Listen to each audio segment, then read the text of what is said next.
அன்பார்ந்த mind and money channel views அனைவருக்கும் வணக்கம். ஸோ இன்னைக்கு போஸ்ட் மார்க்கெட் ரிப்போர்ட் பார்த்துடலாம். இன்னைக்கு மார்க்கெட் பார்த்தீங்கன்னா ஓப்பன் ஆனது 23,096 ஓப்பன் ஆகி லோ பார்த்தீங்கன்னா 22,774, அதாவது 800 கீழே உடச்சு இன்னைக்கு இறங்கிட்டு ஃபைனலாக க்ளோஸ் ஆனது பார்த்தீங்கன்னா 22,929, ஆல்மோஸ்ட் 1 or 2% பாயிண்ட்ஸ் வந்து டவுன்ல முடிஞ்சது. இன்னைக்கு பார்த்தீங்கன்னா இன்னைக்கும் பயங்கரமா மார்க்கெட் வந்து செல்லிங் எந்த ஸ்டாக்குமே வந்து செல்லிங் ப்ரெஷர் இல்லாமல் இருந்து எல்லா ஸ்டாக்கும் செல்லிங் ப்ரெஷர்ல இருந்தது. இன்னைக்கு நிஃப்டி 50ல 50 ஸ்டாக்ல பாத்தீங்கன்னா ஆல்மோஸ்ட் 41 ஸ்டாக் டிக்ளைன்ல இருந்தது. ஒன்லி 9 ஸ்டாக் மட்டும் தான் இன்னைக்கு அட்வான்ஸ்ல இருந்தது. ஒரு பயங்கரமான இன்னைக்கு க்ளோசரா வந்து வீக்கெண்ட் க்ளோசிங். மார்க்கெட்டை பாத்தீங்கன்னா ஆல்மோஸ்ட் ஒரு 8 நாளா இந்த மார்க்கெட் வந்து கீழே இறங்கிட்டே இருக்கு. இது வந்து பாத்தீங்கன்னா லாஸ்ட் 2 இயர்ல இதுதான் ஃபர்ஸ்ட் டைம் 8 டேஸா கண்டினியூஸா வந்து இறங்குறது வந்து இதுதான் ஃபர்ஸ்ட் டைம் லாஸ்ட் 2 இயர்ஸ்ல. இந்த மாதிரி என்னென்ன ரெக்கார்ட்ஸ் வர போதோ தெரியல இந்தியன் மார்க்கெட்டை பொறுத்த வரைக்கும். பிஎஸ்சியில லிஸ்ட் ஆன கம்பெனியோட மார்க்கெட் கேபிட்டல் பார்த்தீங்கன்னா ஆல்மோஸ்ட் 400 lakh crores கீழே இறங்கிடுச்சு. இதுதான் வந்து ஃபர்ஸ்ட் டைம் சின்ஸ் ஜூன் 24க்கு அப்புறம் இதுதான் ஃபர்ஸ்ட் டைம் இருக்கு. ஏன்னா ஜூன் 24ல வந்து அந்த எலெக்ஷன் ரிசல்ட் டைம்ல கொஞ்சம் மார்க்கெட் அப்படி இறங்குச்சு, மறுபடியும் பிக்கப் ஆயிடுச்சு. பட் இது வந்து இந்த சுச்சுவேஷனுக்கு இப்போ போயிருக்கு. நிஃப்டி பார்த்தீங்கன்னா ஆல்மோஸ்ட் 23,000 வந்து கிவ் அப் பண்ணிடுச்சு. அதே மாதிரி சென்செக்ஸ் வந்து பார்த்தீங்கன்னா 76,000 கீழே போயிடுச்சு.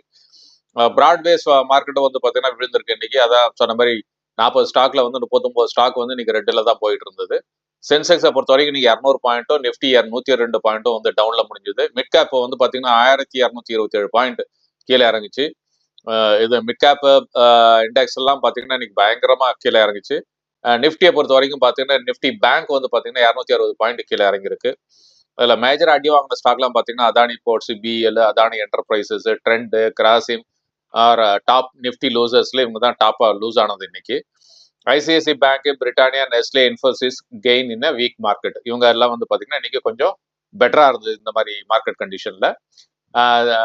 தீபக் நைட்ரேட் வந்து பாத்தீங்கன்னா அது வந்து ஒரு காலத்துல வந்து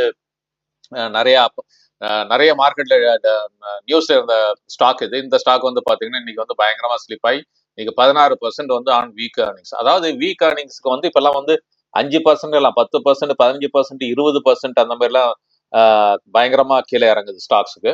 ஃபார்மா ஸ்டாக் பாத்தீங்கன்னா கண்டினியூஸ் செல்லிங் ப்ரெஷர் இருக்கு. ஏன்னா ட்ரம்ப் வந்து சொல்லிட்டாரு அவருடைய டேரிஃப் இதுல வந்து நிச்சயமா இந்தியன் கம்பெனிக்கு அதுல வந்து நிச்சயம் இஷ்யூஸ் வர்றதுக்கு சான்சஸ் இருக்கு. அதே மாதிரி பாத்தீங்கன்னா இன்னைக்கு எல்லா டாப் ஃபார்மா கம்பெனிஸ் எல்லாமே லூஸ் ஆச்சு. லாரஸ், கிளான்மார்க், ஸ்ட்ரைட்ஸ், ஜேடஸ் லைஃப் எல்லாமே பாத்தீங்கன்னா டாப் ஃபார்மா லூசர்ல இருந்திருக்காங்க. மணப்புரம் பாத்தீங்கன்னா அவங்களுடைய Q3 ரிசல்ட் வந்தது. பட் ஆனா இன்னைக்கு பாத்தீங்கன்னா மணப்புரம்லாம் ஒரு ஸ்ட்ராங்கான ஸ்டாக்கா இருந்துட்டு வந்து பாத்தீங்கன்னா இன்னைக்கு ஆல்மோஸ்ட் பாத்தீங்கன்னா 8% ரிசல்ட் வந்ததுக்கு அப்புறம் 8% அவுட்டு. அதே மாதிரி சென்கோ கோல்டு பாத்தீங்கன்னா லோவர் சர்க்கியூட். சென்கோ கோல்டும் பாத்தீங்கன்னா இதுவும் எல்லாம் ஒரு காலத்துல வந்து அப்படியே லிஸ்ட் ஆகி பயங்கரமா போகும் அப்படின்னு எதிர்பார்த்தப்போ இன்னைக்கு 20% வந்து பாத்தீங்கன்னா லோவர் சர்க்கியூட் ஹிட் ஆயிருக்கு. இதுவும் ரீசன் பாத்தீங்கன்னா Q3 வீக்கா இருக்கிறதால தான் அவங்களுடைய ரிப்போர்ட் வந்து வீக்கா இருக்கு. நாட்கோ ஃபார்மா பாத்தீங்கன்னா இன்னைக்கு அனதர் ஒரு 10%. இன்னைக்கு ஏற்கனவே ஒரு நேற்று வந்து பாத்தீங்கன்னா ஒரு 20% இறங்குச்சு, இன்னைக்கு ஒரு 10. அப்ப வந்து மொத்தம் 30%. அதாவது 2 டேஸ்ல 30% எல்லாம் ஸ்டாக் இறங்குச்சுன்னா ஷேர் மார்க்கெட்ல இன்வெஸ்ட் பண்ணவங்களுடைய நிலைமை என்ன ஆகுன்றது தெரியல. எனக்கு தெரிஞ்ச சில பேர்லாம் இந்த பயங்கரமா நாட்கோ ஃபார்ம்லாம் வந்து பயங்கரமா ரெக்கமெண்ட் பண்ணிட்டு இருந்தாங்க. ஆனா வந்து 2 டேஸ்ல 30% இறங்குச்சுன்னா இதெல்லாம் வந்து தப்பிக்கிறது கூட நேரம் இல்லை. சுனாமி மாரி இருக்குது இவங்க பண்ற இந்த மாதிரி கீழே இறங்குறதெல்லாம் பாத்தீங்கன்னா. மார்க்கெட் பிரெத் பாத்தீங்கன்னா ஓவராலா டிக்ளைன் தான் ஃபேவரா இருந்தது. அட்வான்ஸ் டிக்ளைன் ரேஷியோ பாத்தீங்கன்னா 1:6 இருந்தது இன்னைக்கு. இன்னைக்கு நிப்டி 50ல டாப் 50 நிப்டி ஸ்டாக்ஸ்ல வந்து பிரிட்டானியா வந்து பாத்தீங்கன்னா 1% அப், ஐசிஐசி பேங்க் 0.8, நெஸ்லே வந்து 0.8, இன்ஃபோசிஸ் 0.5, HCL டெக் 0.5. லூசர்ஸ்ல பாத்தீங்கன்னா அல்ட்ராடெக் சிமெண்ட் வந்து 2.5, பஜாஜ் ஆட்டோ 2.6, இதுவும் பாத்தீங்கன்னா 8.5,000 கீழே இறங்கிடுச்சு. ட்ரெண்ட் இதுவும் பாத்தீங்கன்னா இப்போ ஆல்மோஸ்ட் 2.9% இன்னைக்கு கீழே இறங்கிடுச்சு. ஐஷர் மோட்டார்ஸும் பாத்தீங்கன்னா ஆல் டைம் ஹைல இந்த மந்த்ல ஆல் டைம் ஹை ஹிட் ஆனது ஸ்டாக் வந்து இன்னைக்கு பாத்தீங்கன்னா ஆல்மோஸ்ட் 5,200ல இருந்து இன்னைக்கு கீழே இறங்கிட்டே இருக்கு. ஆல்மோஸ்ட் 500 rupees மேல லாஸ் ஆயிருக்கு இந்த வித்தின் வீக்ஸ் டைம்ல. ஐஷர் மோட்டார்ஸ் பாத்தீங்கன்னா 2.4%, அப்போலோ ஹாஸ்பிட்டல்ஸும் பாத்தீங்கன்னா இன்னைக்கு 1.7% கீழே இறங்குச்சு. அதுக்கடுத்து பாத்தீங்கன்னா நிப்டி மிட் கேப்ல 50ல பாத்தீங்கன்னா டாப் கெய்னர்ஸ் லூசர்ஸ் பார்க்கலாம். Sundaram Finance 1.4%, Max Health care 0.7, Colgate Palmolive பாத்தீங்கன்னா 0.2%, பாரத் ஃபோர்ஜ் 0.1. லூசர்ஸ்ல பாத்தீங்கன்னா டிக்சன் 4.4%, எம்ஆர்எஃப் 0.4%. எம்ஆர்எஃப் வந்து every day it's coming in the bottom லூசர்ஸ்ல. பாலிகேப் பாத்தீங்கன்னா 2.7%, சுப்ரீம் இண்டஸ்ட்ரீஸ் பாத்தீங்கன்னா 3.1%, பர்சிஸ்டன்ட் பாத்தீங்கன்னா 2.1%. ஸோ பயங்கரமா மார்க்கெட்டை வந்து அடின்னு அடிச்சு எடுத்துக்கிட்டு இருக்காங்க. இண்டெக்ஸை பொறுத்த வரைக்கும் பார்த்தீங்கன்னா எல்லா இண்டெக்ஸஸுமே வந்து பயங்கரமா அடி வாங்கிச்சு. இன்னைக்கு நிஃப்டி ஸ்மால் கேப் 100 பாருங்க 3.55%, Nifty mid cap 100 2.41%, Nifty mid cap 50 50ல வந்து பார்த்தீங்கன்னா 2.31. ஸோ பார்த்தீங்கன்னா அதாவது இப்போ இதுலேருந்து என்ன தெரிஞ்சுக்கலாம்னா பார்த்தீங்கன்னா நிஃப்டி 50 ஸ்டாக்ல ஏற்கனவே இறங்கி இருக்கு. அதுல வந்து ஃபர்தரா இறங்குறதுக்கான சான்சஸ் இல்லை. பட் ஆனா பாருங்க இந்த மிட் கேப் ஸ்மால் கேப்ல எல்லாம் அடின்னு இறக்குறாங்க. ஸோ அதனால யாரெல்லாம் வந்து மிட் கேப் ஸ்மால் கேப்ல வச்சிருக்கீங்களோ கொஞ்சம் கேர்ஃபுல்லா இருக்கிறது பெட்டர். ஏன்னா அதான் சொல்ல ஒரே டைம்ல 20% 30 2 டேஸ்ல 30% ஸ்டாக்ஸ் இறங்குதுன்னா அதாவது திங்க் பண்றது கூட கஷ்டம். ரீட்டைலருக்கு வந்து ஒரு டைம் கிடைக்காது. செக்டோரியல் இண்டிசஸ் பாருங்க ஃபுல்லா பிளட் பாத் தான் இன்னைக்கு. எந்த செக்டரிலும் வந்து பாசிட்டிவா கிடையாது. ஒன்லி நிஃப்டி ஐடி மட்டும் ஜஸ்ட் ஒரு 0.01% வந்து இதா இருக்கு. மற்றபடி பாத்தீங்கன்னா மீடியா 3.4 ஹையஸ்ட் இதுல இருக்கு. ஃபார்மா பாருங்க 2.87. அதாவது ஃபார்மா வந்து எல்லாரும் என்ன நினைச்சிட்டு இருந்தாங்கன்னா ஒரு காலத்துல வந்து ஃபார்மாலாம் வந்து எக்ஸ்போர்ட் பண்றாங்க. ஸோ அதனால டாலர் ருபி வீக்கா இருந்ததால அவங்களுக்கு வந்து ப்ராஃபிட் அதிகமா இருக்கும் அப்படின்னு பார்த்தாங்க. பட் ஆனா பாத்தீங்கன்னா இப்ப ட்ரம்ப் வந்ததுக்கு அப்புறம் அவரு டாரிஃப் என்ன பண்ண போறாருன்னு தெரியல. ஆக்சுவலா பாத்தீங்கன்னா இன்னைக்கு வந்து மோடியும் டொனால்ட் ட்ரம்ப்பும் மீட் பண்ணதுக்கு அப்புறம் மார்க்கெட் கொஞ்சம் நல்ல ரியாக்ஷன் இருக்குன்னு பார்த்தா அதுக்கு பதிலாக உல்டாவா தான் போயிருக்கு இன்னைக்கு. ஸோ எப்படி இருக்குன்றதை பார்க்கணும். நிஃப்டி ஃபார்மாவை பொறுத்த வரைக்கும் 2.87. அதே மாதிரி பாத்தீங்கன்னா எந்த இண்டிசஸுமே வந்து எல்லா இண்டிசஸுமே கீழே இறங்கிருக்கு. ஸோ அப்போ பாத்தீங்கன்னா நிஃப்டி ஆட்டோ எந்த இண்டிசஸுமே வந்து அதை நிஃப்டி ஐடியை தவிர மீது எல்லாமே கீழே இறங்கிருக்கு இன்னைக்கு. ஸோ மார்க்கெட் இந்த வாரம் ஃபுல் வீக் எப்படி இருக்கு அப்படின்னு பாத்தீங்கன்னா மார்க்கெட் வந்து பிக்கஸ்ட் வீக்லி லாஸ் இன் 2 months. இதுதான் வந்து இந்த வாரம் வந்து லாஸ் ஆனது பாத்தீங்கன்னா பிக்கஸ்ட் வீக்லி லாஸ் இன் 2 months அப்படின்றாங்க. பிஎஸ்சில லிஸ்டட் கம்பெனியோட மார்க்கெட் கேபிட்டல் வந்து 26 lakhs crore வந்து எரோட் ஆயிருக்கு. இந்த எரேஸ் ஆயிருக்கு இந்த வீக்ல மட்டுமே. பிஎஸ்சில லிஸ்ட் ஆன கம்பெனில 26 கோடி ரூபாய் வந்து ரீட்டைலரோ இல்லை இன்ஸ்டிடியூஷன் எல்லாரும் பாத்தீங்கன்னா எரேஸ் ஆயிருக்கு. இந்த வீக் வந்து பாத்தீங்கன்னா எந்த செக்டருமே வந்து கிரீன்ல இல்லை. எல்லா செக்டரும் வந்து பாத்தீங்கன்னா செக்டோரியல் இண்டிசஸ் எல்லாமே ரெட்ல தான் முடிஞ்சிருக்கு. சென்செக்ஸ் பாத்தீங்கன்னா நிஃப்டி ரெண்டுமே பாத்தீங்கன்னா 3% இறங்கிருக்கு. இந்த 1 வீக்ல மட்டுமே 3% இறங்கிருக்கு. மிட் கேப் இண்டெக்ஸை பொறுத்த வரைக்கும் பாத்தீங்கன்னா 7% இறங்கிருக்கு. ஸோ நிஃப்டி சென்செக்ஸ் நிஃப்டி வந்து 3% இருக்கு. மிட் கேப் இண்டெக்ஸ் பாத்தீங்கன்னா 7% இறங்கிருக்கு. அதே மாதிரி நிஃப்டி பேங்க் பாத்தீங்கன்னா gives a negative return but relatively out performance அப்படின்னு சொல்றாங்க. அதாவது பெரிய டிராப் எங்க இருந்ததுன்னு பாத்தீங்கன்னா ஸ்மால் கேப்ல 250 பாயிண்ட்ஸ், மைக்ரோ கேப்ல பாத்தீங்கன்னா 250 பாயிண்ட்ஸ். ஆல்மோஸ்ட் பாத்தீங்கன்னா 10% வந்து ரெண்டும், அதாவது ஸ்மால் கேப் 250லயும் மைக்ரோ கேப் 250ல பாத்தீங்கன்னா 10 ஆல்மோஸ்ட் டவுன் 10 பாயிண்ட்ஸ் வந்து கீழே இறங்கிருக்கு. 10% கீழே இறங்கிருக்கு. அதே மாதிரி பாத்தீங்கன்னா நிஃப்டி ஸ்டாக் வந்து போஸ்ட் லாஸ் திஸ் வீக் அப்படின்னு சொல்றாங்க. ஐஷர், ஹீரோ, இந்த நிஃப்டி 50ல உள்ள ஸ்டாக்ல பாத்தீங்கன்னா 44 ஸ்டாக் வந்து பாத்தீங்கன்னா லாஸ்ல ட்ரேட் ஆயிருந்திருக்கு இந்த வீக்ல.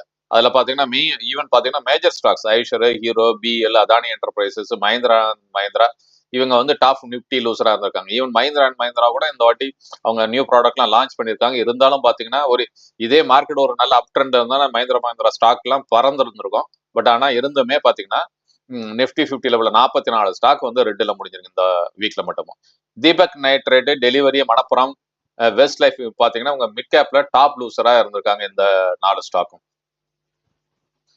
இன்னொரு அதிர்ச்சியான ஒரு தகவல் என்னன்னு பாத்தீங்கன்னா நியூ இந்தியா கோஆபரேட்டிவ் பேங்க் ஒன்று இருக்கு மும்பைல. இந்த பேங்க் வந்து என்ன பண்ணிருக்காங்க, ஆர்பிஐல இருந்து நோட்டீஸ் கொடுத்துட்டாங்க. நீங்க வந்து ஃபர்தரா வந்து டெபாசிட்டோ இல்ல இதோ வந்து பண்ணக்கூடாது அப்படின்னு சொல்லிட்டு கஸ்டமருக்கு வந்து என்ன சொல்லிட்டாங்களா, நீங்க வந்து இனிமே டெபாசிட்டை வந்து ஒரு 6 monthsக்கு வித்ட்ரால் பண்ண முடியாது. நீங்க வந்து அதே மாதிரி அந்த பேங்க்குக்கு வந்து நீங்க வந்து நியூ லோன்ஸோ டெபாசிட்டோ வாங்க முடியாது.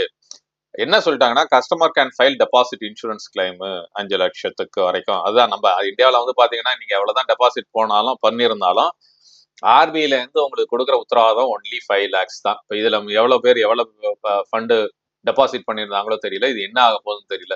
இந்த பேங்க் வந்து ஏதோ சம் இஷ்யூஸ் இருக்கிறதால இனிமே தான் வரும் என்னென்ன இஷ்யூஸ்ன்ட்டு. ஸோ கஸ்டமரை பொறுத்த வரைக்கும் ஒரு 5 லட்சம் மட்டும்தான் அவங்களுக்கு விட்ரால் பண்றதுக்கான ஒரு இன்சூரன்ஸ்ல இருந்து கிளைம் பண்றதுக்கான ஒரு பாசிபிலிட்டிஸ் இருக்கு அப்படின்னு சொல்லியிருக்காங்க. ஸோ யூஎஸ் டாரிஃப் வந்து ஜிட்ரானதுனால பாத்தீங்கன்னா ஃபார்மா ஸ்டாக்கு எல்லாமே இன்னைக்கு வந்து கீழே இறங்கிச்சு 2 to 4%. அவர் என்ன சொல்லிட்டாருன்னா, நீங்க நீங்க என்ன டாரிஃப் ஒரு மியூச்சுவல் அண்டர்ஸ்டாண்டிங்ல 2 பேரும் நீங்களும் டாரிஃப் போடுங்க, நானும் டாரிஃப் போடுவேன் அப்படின்ற மாதிரி தான் அவரு டொனால்ட் ட்ரம்ப் பேசிட்டு இருந்தா. என்ன இருந்தா மோடி பேசினாலும் கூட ஒன்றும் அதனால ஒரு ரியாக்ஷனும் இல்லை. ஸோ மார்க்கெட்டை பொறுத்த வரைக்கும் இன்னைக்கு அந்த இவங்க 2 பேரும் மீட் பண்ணதால மார்க்கெட்ல ஏதாவது ரியாக்ஷன் ஆகும்னு பார்த்தா ஒரு ரியாக்ஷன் ஆகல. அது பதிலா ஆப்போசிட் சைட்ல இன்னைக்கு மார்க்கெட் அடி அடின்னு அடிச்சு எடுத்துட்டாங்க. ஸோ அதுல பாத்தீங்கன்னா ஃபார்மா ஸ்டாக்ஸ் எல்லாமே 2% 4% வரைக்கும் அடி வாங்குச்சு. அது மாதிரி பாத்தீங்கன்னா ஐடி ஷேர் இது வந்து பாத்தீங்கன்னா ஐடிஐ ஷேர் வந்து பாத்தீங்கன்னா 5% இன்னைக்கு கீழே இறங்கிச்சு. அதுக்கு ரீசன் பாத்தீங்கன்னா அவங்கள்ட்ட Q3 ரிசல்ட். Q3 ஏர்னிங்ஸ் வந்து எல்லா நிறைய கம்பெனிஸ் வந்து ஏர்னிங்ஸ் ஒரு சிலது நல்லா இருந்துமே இறங்கிடுச்சு. ஒரு சிலது பாத்தீங்கன்னா ஏர்னிங்ஸ் அந்த அளவு இல்லைன்னா அந்த ஷேரனுடைய பிரைஸ் இறங்குறது வந்து பாத்தீங்கன்னா கச்சாமுச்சான இறங்குது. கான்கார்ட் பயோடெக் ஷேர் பாத்தீங்கன்னா இன்னைக்கு 20% லோவர் சர்க்கியூட்டை டச் ஆயிருக்கு. ஒரே நாள் 20% வந்து இன்வெஸ்டருடைய பணம் காலி ஆச்சுன்னா என்ன ஆகும்? அது ரீசன் பாத்தீங்கன்னா Q3 ஏர்னிங்ஸ் வீக்கா இருக்கு அப்படின்னு சொல்றாங்க. ஹெச்சிசி அதுவும் பாத்தீங்கன்னா இன்னைக்கு 10% கீழே இறங்கி 52 வீக்ஸ் ஃப்ரெஷ் 52 வீக்ஸ் லோவா டச் ஆயிருக்கு. சில பேர் என்ன நினைக்கிறாங்கன்னா 52 வீக்ஸ் லோ வந்து டச் ஆச்சுன்னா ஃபர்தரா இறங்காது. அப்படி கிடையாது. நியூ 52 வீக்ஸ் ஃபர்தர் கீழே இறங்குறதுக்கான ஆப்பர்ச்சுனிட்டிஸ் இருக்கு. அந்த மாதிரி தான் இன்னைக்கு பாத்தீங்கன்னா இந்த ஸ்டாக் வந்து ஃப்ரெஷ் 52 வீக்ஸ் லோவா டச் ஆயிருக்கு. டிட்லாகர் ரயில் ஷேர் ஸ்டாக் பாத்தீங்கன்னா அது 5% கீழே இறங்கிருக்கு. அது ரீசன் பாத்தீங்கன்னா Q3 ஏர்னிங்ஸால அது கீழே இறங்கிருக்காங்க. பேங்க் ஆஃப் பரோடா பாத்தீங்கன்னா அதுவும் பாத்தீங்கன்னா ஸ்லீப் ஆயிருக்கு. இந்த ரெட் அதுக்கு ரீசன் பாத்தீங்கன்னா அவங்களுடைய red board approves 8,500 crore fund raise அப்படின்னு சொல்லியிருக்காங்க. மணப்புரம் ஃபைனான்ஸ் ஷேர் பாத்தீங்கன்னா இன்னைக்கு 5% கீழே இறங்கிச்சு. இதுவும் பாத்தீங்கன்னா Q3 ரிசல்ட். மணப்புரம் ஃபைனான்ஸ் எல்லாம் ஒரு நல்ல ஸ்டாண்டர்டான ஷேர் அப்படின்னு பேசிட்டு இருந்தாங்க நிறைய இன்வெஸ்டர்ஸ். பட் ஆனா பாத்தீங்கன்னா இன்னைக்கு அந்த ஷேர் இன்னைக்கு கீழே இறங்கிருக்கு. யுனைடெட் பிரீவரி ஸ்டாக் பாத்தீங்கன்னா ஆல்மோஸ்ட் 6% ஜம்ப் ஆயிருக்கு. அவங்கள பாத்தீங்கன்னா Q3 நெட் ப்ராஃபிட்ல கம்மியா இருந்தாலும் பட் என்ன இன்னைக்கு இந்த ஸ்டாக் வந்து 6% ஜம்ப்ல முடிஞ்சது. ஏன்னா ஸோ ஆள்கால் வந்து எல்லாரும் ஜனங்க வந்து மார்க்கெட் இப்படியே போச்சுன்னா சில பேர் அங்கதான் போய் நிக்க வேண்டிய நிலைமையில இருக்குன்னு நினைக்கிறேன். அதனால வந்து அதனுடைய பிசினஸ் இன்க்ரீஸ் ஆகிறதுக்கான ஆப்பர்ச்சுனிட்டி இருக்குன்னு நினைக்கிறேன். அதனாலதான் இந்த ஸ்டாக் வந்து இன்னைக்கு 6% அப்ல முடிஞ்சிருக்கு. ரியாலிட்டி ஸ்டாக்கை பொறுத்த வரைக்கும் 3% ட்ராக் ஆயிருக்கு. இதுவும் பாத்தீங்கன்னா நிறைய ரியாலிட்டி ஸ்டாக்கை பொறுத்த வரைக்கும் பிரீமியம் அபார்ட்மெண்ட்ஸ் தான் விற்கிதுன்றாங்க. மிடில் அண்ட் லோயர் எண்டில் எந்த ப்ராஜெக்டும் மூவ் ஆகாம இருக்கு. ஸோ அதனால ரியாலிட்டி ஸ்டாக்கும் வந்து பாத்தீங்கன்னா 3% வரைக்கும் கீழே இறங்கியிருக்கு இன்னைக்கு. ஸோ நிஃப்டி 50ல வந்து பாத்தீங்கன்னா 52 வீக்ஸ் லோவை டச் பண்ண ஸ்டாக்ஸ்ல பாத்தீங்கன்னா JSW எனர்ஜி, வருண் பெவரேஜ் எல்லாம் பாத்தீங்கன்னா ஒரு காலத்துல இந்த ஸ்டாக்கை வந்து பயங்கரமா எல்லாரும் பேசிட்டு இருந்தாங்க. ஸோ இந்த ஸ்டாக்கும் பாத்தீங்கன்னா இன்னைக்கு வந்து ஆல்மோஸ்ட் 52 வீக்ஸ் ஸ்லோவை டச் ஆயிருக்கு. அதுக்கப்புறம் பாத்தீங்கன்னா REC, அதுக்கப்புறம் பாத்தீங்கன்னா கனரா பேங்க், அப்புறம் LIC இந்தியா, அப்புறம் பாத்தீங்கன்னா டாடா பவர் இன்னைக்கு 52 வீக்ஸ் லோ டச் ஆயிருக்கு. பேங்க் ஆஃப் பரோடா, ஜியோ ஃபைனான்சியல்னா எனக்கு தெரிஞ்சு ஜியோ ஃபைனான்ஸ் IPO வரும்போது இதை வாங்கிட்டு மறந்துருங்க, இது வந்து அப்படி இப்படின்னு நாங்க ஜியோ ஃபைனான்ஸ் ஸ்டாக்கு இது வந்து அம்பானி ஸ்டாக்கு அப்படி ஆயிடும் இப்படி ஆயிடும் பாத்தீங்கன்னா அது பாட்டு 52 வீக்ஸை உடச்சு கீழே இறங்கிட்டு ஃப்ரெஷ் 52 வீக்ஸை எவ்ரிடே வந்து ஹிட் ஆயிட்டே இருக்கு. இல்லை இன்னைக்கு பாத்தீங்கன்னா ஆல்மோஸ்ட் 222 ரூபாய்க்கு போயிடுச்சு ஸ்டாக்கு. அதே மாதிரி பாத்தீங்கன்னா PNB, ஹீரோ மோட்டோ காப் இதுவும் பாத்தீங்கன்னா நேற்று 52 வீக்ஸ்ல இருக்கு. ஃபர்தரா இன்னைக்கு நியூ 52 வீக்ஸ் லோவில் போயிடுச்சு. IOC அதுவும் பாத்தீங்கன்னா 117 ரூபாய்க்கு வந்திருக்கு. கோல் இந்தியா அதுவும் பாத்தீங்கன்னா 354 ரூபாய் இன்னைக்கு 52 வீக்ஸ் லோ. DLFம் பாத்தீங்கன்னா 673 ரூபாயில வந்து 52 வீக்ஸ் லோ. SBI பாத்தீங்கன்னா இன்னைக்கு 722 ரூபா வந்து அதுவும் 52 வீக்ஸ் லோ.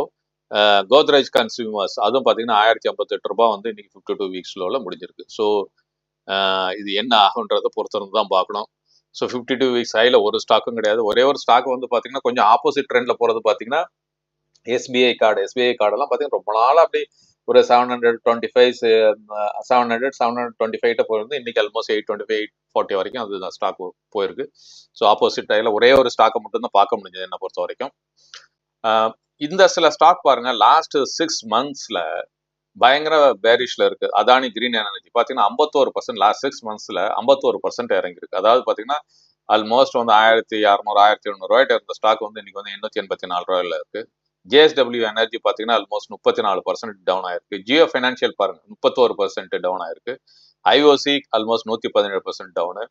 அதானி என்டர்பிரைசஸ் பாருங்க 2152 இருக்கு. இதுவும் ஆல்மோஸ்ட் க்ளோஸ் டு 30%. ஸோ இது என்னன்னு பாத்தீங்கன்னா, இந்த ஸ்டாக்லாம் வந்து இதெல்லாம் பாருங்க. இப்ப அதானி அம்பானி இருக்கு, அதானி கம்பெனி இருக்கு, இதுல அம்பானி கம்பெனியும் இருக்கு.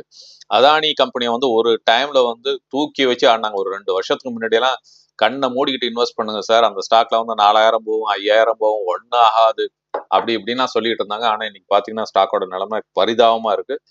எதுல இருந்து தப்பிச்சு வெளில வந்தவங்களாம் ரைட்டு, தப்பிக்காம மாட்டினவங்களாம் அதை விட்டு வெளியிலேயே வர முடியல, அந்த நிலைமைக்கு போயிடுச்சு. யாராவது அதான் நினைக்கிறீங்களா 6 மாசத்துக்கு முன்னாடி வச்சிருந்தாங்கன்னா உங்களுக்கு 50% இறங்குச்சுன்னா என்ன பண்ண முடியும்? இந்த வீடியோ பிடித்திருந்தால் லைக் செய்யவும், ஷேர் செய்யவும், உங்கள் கமெண்டை பதிவு செய்யவும், மறக்காமல் சப்ஸ்கிரைப் செய்யவும். நன்றி, வணக்கம். மீண்டும் அடுத்த வீடியோவில் சந்திப்போம்.